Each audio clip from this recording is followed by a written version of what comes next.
جو چیز مخلوق کی پیدائش کا سبب بنی وہ محبت تھی۔ اللہ تعالیٰ نے جو ہے اپنی محبت کو ساری مخلوق میں تقسیم کر دیا۔ مخلوق میں سے ہر ایک نے جو ہے اپنی اپنی استطاعت کے مطابق جو ہے اس میں حصہ پایا۔ آپ کو یہ محبت جو ہے جمادات، نباتات، حیوانات اور انسانوں میں بھی نظر آئے گی۔ ان سب محبتوں میں سے ماں کی محبت کو ضرب المثل کی حیثیت حاصل ہے۔ جتنی محبت ماں کو اپنی اولاد کے ساتھ ہوتی ہے اتنی محبت دنیا میں کسی کو کسی کے ساتھ نہیں ہوتی۔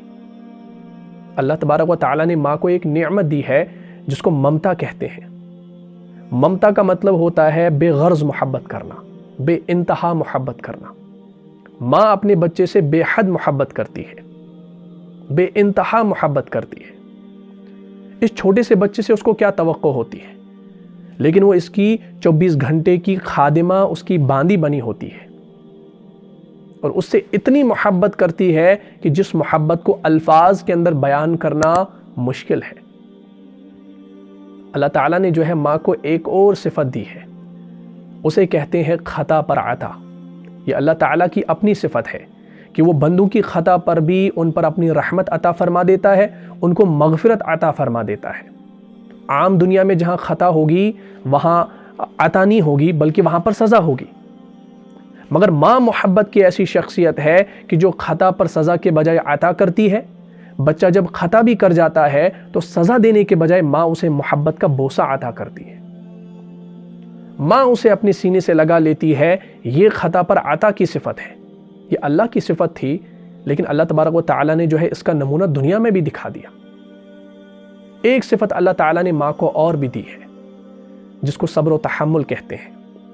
بچے کی چھوٹی چھوٹی غلطیوں پر، چھوٹی چھوٹی باتوں پر جو ہے کئی مرتبہ انسان اتنا غصہ ہو جاتا ہے کہ ڈانٹ ڈپٹ کرنے لگ جاتا ہے، ڈانٹ ڈپٹ کرے بغیر نہیں بیٹھتا۔ اس لیے اگر کسی مرد کو تھوڑی دیر گھر میں بچے سنبھالنے پڑے تو بچوں کی پٹائی ہو جاتی ہے، اور مرد کے لیے ان بچوں کو سنبھالنا مشکل ہو جاتا ہے۔ یہ ماں ہی ہے جو سارا دن ان بچوں کے ساتھ گزارتی ہے، اس لیے کہ اللہ تعالیٰ نے جو ہے اس کے اندر صبر و تحمل عطا کیا ہے، صبر و تحمل دیا ہے۔ وہ بچوں کی اونچ نیچ کی باتیں دیکھتی بھی ہے، سنتی بھی ہے، پھر بھی برداشت کرتی ہے، اور اللہ تعالیٰ نے اس کو ایسا جذبہ خدمت دیا ہے کہ جس کی کوئی انتہا نہیں۔ کبھی وہ نہیں کہہ سکتی کہ بچے اب میں نے تمہاری بڑی خدمت کر لی، 1 سال ہو گیا تمہاری خدمت کرتے ہوئے، اب میں تمہاری خدمت سے معذور ہوں، اب نہیں کر سکتی۔ نہیں، یہ بچہ جب تک جوان نہیں ہو جاتا ماں اس کی خدمت کرتی رہتی ہے، اور یہ ایسی خدمت ہے کہ جو وقت کی پابند بھی نہیں بلکہ 24 گھنٹے کی ہے۔ اس لیے ماں وہ شخصیت ہوتی ہے کہ جو بچوں کو خونی جگر پلا پلا کر بڑا کرتی ہے، جو بچے کو اپنے سینے کا دودھ پلا کر اس کو زندگی بخشتی ہے۔ اس لیے ماں کے اندر محبت اور پیار کی انتہا ہوتی ہے۔ اگر وہ سختی بھی کرے تو اس کی سختی میں بھی جو ہے نرمی ہی کی جھلک ہوتی ہے۔ اگر آپ نے کبھی نرم ہاتھوں کا تھپڑ دیکھنا ہو، نرم ہاتھوں کی تھپکی دیکھنی ہو، کڑی نگاہ کی نرمی دیکھنی ہو، سخت لہجے کی مٹھاس دیکھنی ہو، تو ماں سے شوخی کر کے دیکھو۔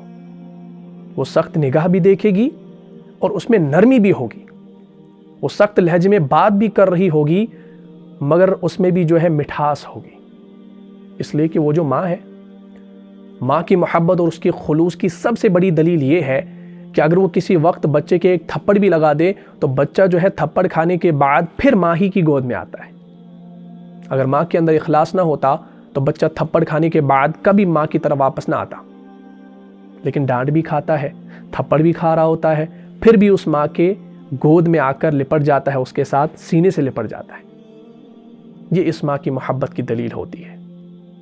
اس لیے ماں کے بارے میں دنیا کے دانشوروں نے جو ہے مختلف اقوال کہے ہیں۔ شیخ سعدی رحمۃ اللہ علیہ نے فرمایا، ماں کی محبت کی ترجمانی کرنے والی ایک ذات فقط ماں ہے۔ اورنگزیب عالمگیر رحمۃ اللہ علیہ نے کہا ہے کہ مجھے ماں کے بغیر اپنا گھر قبرستان کی طرح لگتا ہے۔ یہاں تک کہ کفر کے ماحول میں پلے ہوئے کافر لوگوں نے بھی جو ہے ماں کی محبت کے بارے میں عجیب و غریب باتیں کی ہیں۔ شیکسپیئر نے کہا کہ بچے کے لیے سب سے اچھی جگہ ماں کی گود ہوتی ہے، اگرچہ بچے کی عمر ہی کتنی ہی کیوں نہ ہو۔ ایک مرتبہ روس کے اندر زلزلہ آیا، ایک بہت بڑی عمارت جو تھی وہ گر گئی، ایک عورت جو ہے وہ اپنے دودھ پیتے بچے کے ساتھ ایک کمرے میں بیٹھی ہوئی تھی۔ اب کنکریٹ جو ہے یعنی سیمنٹ کا جو مرکب جسے کہا جاتا ہے، کنکریٹ جو ہے اس کی جو چھت تھی وہ اس طرح گری کہ نیچے کچھ فاصلہ رہ گیا اور وہ اس ملبے کے نیچے آ گئی، مگر وہ حفاظت میں تھی، بس نکل نہیں سکتی تھی۔ تو وہ انتہائی پریشان ہوئی، ٹنوں کے اعتبار سے جو ہے ملبہ اس کے اوپر پڑا ہوا تھا۔ وہ سوچنے لگی کہ کچھ دنوں کے بعد جب یہ ملبہ ہٹایا جائے گا تو میں شاید بچ کر نکل سکتی ہوں۔ اسی دوران جو ہے بچہ روتا رہا۔ اس نے بچے کو اپنے سینے سے لگایا اور دودھ پلانا شروع کر دیا۔ اب بچے کو دودھ ملتا رہا اور وہ چپ ہوتا رہا۔ ایک دن اسی طرح گزر گیا۔ دوسرے دن ماں کے سینے میں دودھ بھی کم ہو چکا تھا، اس دن جو ہے بچہ روتا رہا۔ تیسرے دن دودھ بالکل ختم ہو گیا۔ بالآخر ماں جو ہے اسی طرح 7 دنوں تک اسی جگہ پر رہی۔ جب کنکریٹ کا آخری حصہ اٹھایا گیا تو لوگوں نے دیکھا کہ نیچے عورت ہے اور اس کے سینے کے ساتھ بچہ لگا ہوا ہے اور دونوں بے ہوش ہو گئے ہیں۔ تو انہوں نے جو ہے ان دونوں کو اٹھایا، ہاسپٹل لے گئے، اور جب ان کا علاج ہوا تو وہ دونوں ہوش میں آ گئے۔ ڈاکٹر نے اس عورت سے پوچھا کہ تمہارے ساتھ کیا بنی، اور ہمیں یہ سمجھ نہیں آ رہا کہ تم تو صحیح سالم ہو، لیکن تمہارے ہاتھوں کی 10 کی 10 انگلیاں کس وجہ سے زخمی ہیں؟ اس وقت ماں نے بتایا کہ جب تیسرے دن میرے سینے میں دودھ ختم ہو گیا اور بچہ روتا رہا اور مجھ سے اس کے آنسو برداشت نہیں ہوتے تھے، تو میں تڑپتی تھی کہ میں بچے کو غذا کیسے دوں تاکہ یہ چپ کر جائے، تاکہ اس کو سکون آ جائے۔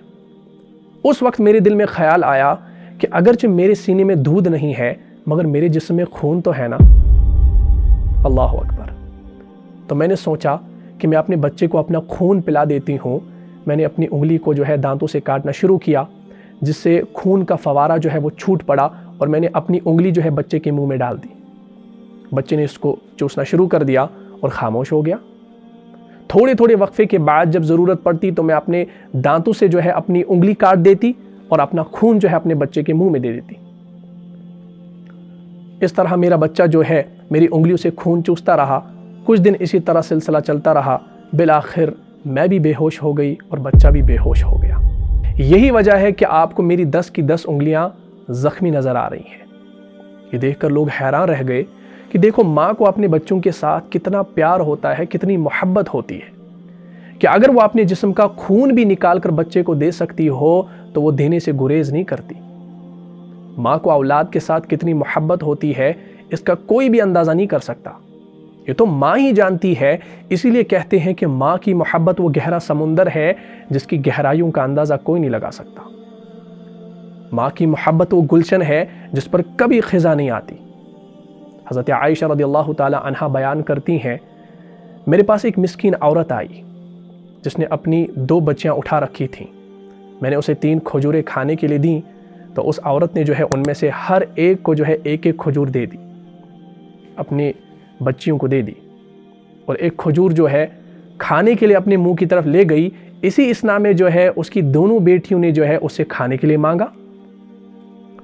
اب وہ کھجور جسے وہ خود کھانا چاہ رہی تھی اس نے جو ہے اس کے 2 حصے کر دیے اور دونوں کے مابین اس نے تقسیم کر دیا۔ حضرت عائشہ رضی اللہ تعالی عنہا فرماتی ہیں، مجھے اس کے اس عمل نے جو ہے بہت متاثر کیا۔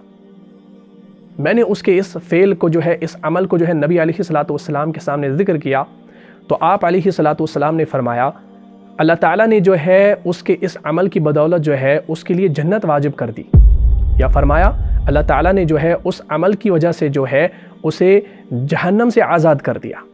یاد رکھیں کہ اگر کبھی اولاد بے وفائی بھی کر جائے تو پھر بھی ماں محبت تقسیم کرتی پھرتی رہتی ہے۔ ایسے بے شمار واقعات جو ہے رونما ہو چکے ہیں۔ ایک آدمی تھا، وہ دیہات کا رہنے والا تھا، وہ پڑھ لکھ کر انجینئر بن گیا، اسے ایک شہر کے اندر ایک اچھی خاصی جاب مل گئی، چنانچہ اب اس نے جو ہے شہر میں رہنا شروع کر دیا۔ شہر میں رہتے ہوئے اس نے ایک اچھے خاندان کی کسی خوبصورت لڑکی کی طرف جو ہے شادی کا پیغام بھیجا۔ چونکہ لڑکا پڑھا لکھا تھا اس لیے جو ہے انہوں نے اس کو پسند کر لیا۔ اب شادی ہو گئی۔ اب شادی کے بعد جب وہ امیر زادی جو لڑکی جو تھی وہ دیہات آ گئی اس کے گھر، تو اس نے خاوند سے کہا کہ شہر میں تو میں آپ کے ساتھ رہ لوں گی لیکن دیہات میں نہیں رہ سکتی، گاؤں میں نہیں رہ سکتی۔ اب وہ ماں باپ کا ایک ہی بیٹا تھا، ماں باپ بوڑھے ہو رہے تھے۔